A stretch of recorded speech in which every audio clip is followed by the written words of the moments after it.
Bonjour les amis, Marc Maillot encore avec vous. À l'occasion de la fête juive qu'on appelle Yom Kippour, au jour des expiations, je vais lire quelques extraits du chapitre 16 du livre de Lévitique qui nous parle justement de l'origine de cette fête. Aaron, verset 6, Aaron offrira pour lui-même le taureau du sacrifice pour le péché.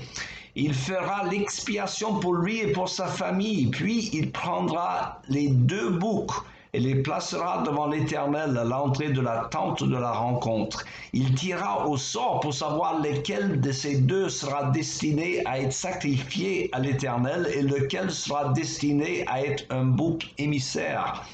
Il fera approcher le bouc que le sort aura attribué à l'Éternel et il offrira un sacrifice pour le péché. Quant au bouc désigné par le sort comme bouc émissaire, on le présentera vivant devant l'Éternel pour servir à l'expiation et pour être chassé comme bouc émissaire dans le désert.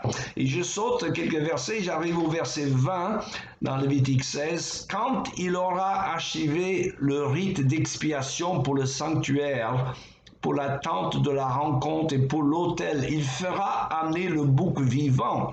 Il posera ses 2 mains sur la tête du bouc, il confessera sur lui toutes les désobéissances, tous les péchés et toutes les fautes des Israélites. Ainsi, il fera passer sur la tête du bouc, puis il le fera chasser au désert par un homme désigné pour cela. Le bouc emportera sur lui tous leurs péchés dans une contrée déserte quand l'homme le chassera au désert. Alors, j'arrête la lecture là.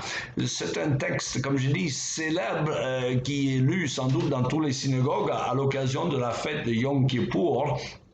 Comme toutes les fêtes juives, elles ont leur origine d'ailleurs dans les textes du Torah. Au moment où je vous parle, c'est le Rosh Hashanah ou la fête de la Nouvelle An. Elle commémore tout simplement la création du monde. Pardon. Selon la perspective biblique, le temps est linéaire et nous reconnaissons qu'il y a des commencements et des fins de toutes choses. Or, Jésus se dit l'alpha et l'oméga, le commencement et la fin. Alors, quant au Yom Kippour, ou le jour des expiations, ou selon d'autres traductions, le jour des purifications, c'est la fête le plus solennelle pour les Juifs, car ils reconnaissent leur besoin d'être pardonnés pour leurs fautes. Alors, dans le livre de Lévitique, au chapitre 16, où nous trouvons l'origine de cette fête, il y avait, vous avez remarqué, 2 boucs dans la cérémonie religieuse associée à cette fête. L'un des boucs était chassé dans le désert après que les prêtres lui aient imposé leurs mains dessus. Alors ce bouc emportait ainsi symboliquement les péchés du peuple loin de Dieu dans le désert. Il faisait symboliquement donc l'expiation des péchés du peuple. On appelle aussi le bouc émissaire, au cas où certains ne connaissaient pas l'origine de cette expression. Alors l'autre bouc était offert en sacrifice et son sang symbolise le sang de l'agneau de Dieu, Jésus le Messie, qui allait acquérir le pardon des péchés par son sacrifice sur la croix pour son peuple. Alors, ce bouc faisait propitiation, selon le terme théologique, pour les péchés du peuple, c'est-à-dire il rendait Dieu propice ou favorable. Voyez bien que vous avez tout l'évangile dans ces textes de l'Ancien Testament et encore un exemple par lequel nous voyons que la Bible n'a qu'un seul thème, à savoir la réconciliation de l'homme pécheur avec Dieu par le biais du sacrifice de l'agneau de Dieu qui enlève le péché du monde. Et c'est ainsi, et nous allons conclure avec cela, que Jean-Baptiste présente le Seigneur Jésus quand il arrive sur la scène, dans l'Évangile selon Jean au 1er chapitre. Le lendemain, je lis au verset 29, Jean aperçut Jésus qui se dirigeait vers lui.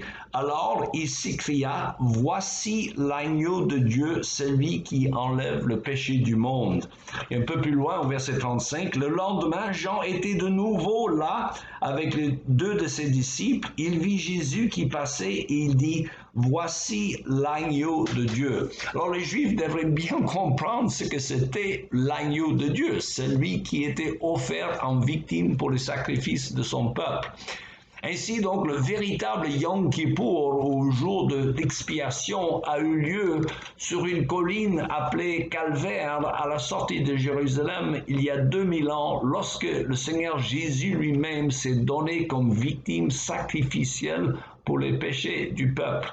L'agneau sacrifié par le peuple d'Israël lors des jours des expiations, ce n'est qu'une vision prémonitoire du sacrifice suprême et sublime que Dieu allait faire pour nous, pour notre pardon et pour notre réconciliation avec lui.